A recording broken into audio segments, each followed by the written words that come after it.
first glance, Animal Farm looks like a harmless children's story. Animals take over a farm and try to live in peace. But beneath this fairy story is one of the sharpest political warnings ever written. George Orwell wasn't attacking equality or socialism itself. In fact, he believed in it. What he feared was something far more dangerous: how a revolution meant to free everyone can be quietly hijacked by a small, power-hungry elite and turn into a dictatorship worse than the one it replaced. And Animal Farm shows exactly how that happens.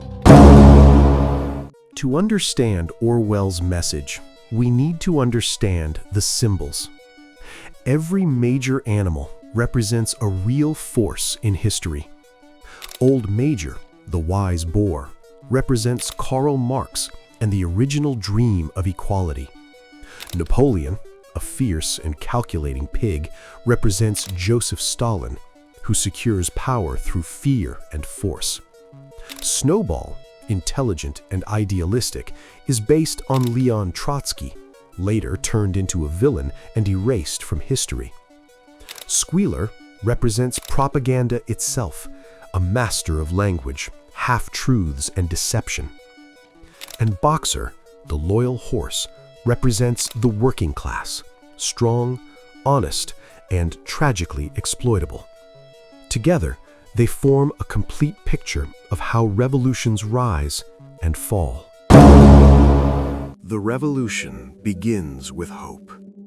The 7 commandments of animalism promise fairness, freedom, and equality, especially the rule, all animals are equal.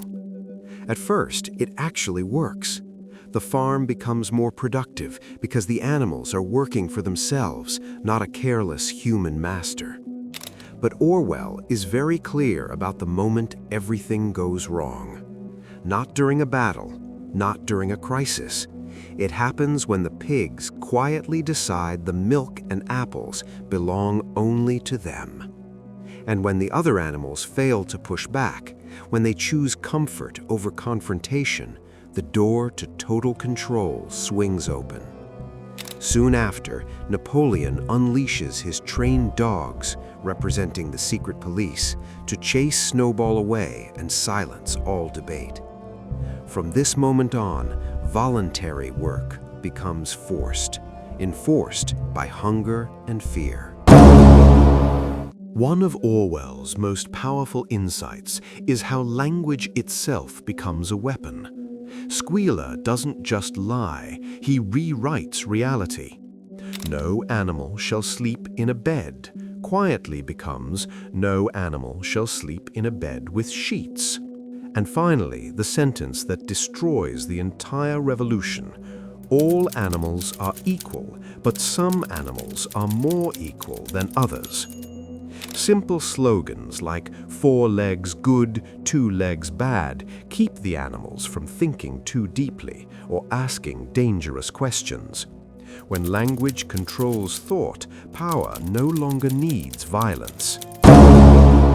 So why did the dream of animalism collapse? First, the vanguard problem.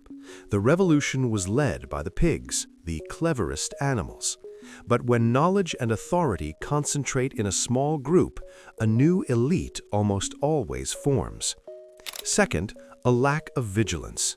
Orwell believed revolutions only succeed when ordinary people stay alert and remove leaders the moment they stop serving the group. Third, misplaced blame. The animals focused entirely on humans as the enemy, never questioning the system of hierarchy itself. They replaced the ruler, but kept the throne. The novel ends with one of the most chilling images in literature. The pigs walk on 2 legs. They wear clothes. They play cards with the human farmers. And as the other animals watch, they realize something terrifying. They can no longer tell pig from human. Orwell's warning is timeless. If a system of power isn't dismantled, it doesn't disappear. It simply changes hands. Animal Farm isn't just a story about the past. It's a guide for recognizing propaganda, manipulation, and false promises in any era. Because the most dangerous lies are the ones that sound reasonable. Thanks for watching. Don't forget to like this video and subscribe to my channel. See you next time.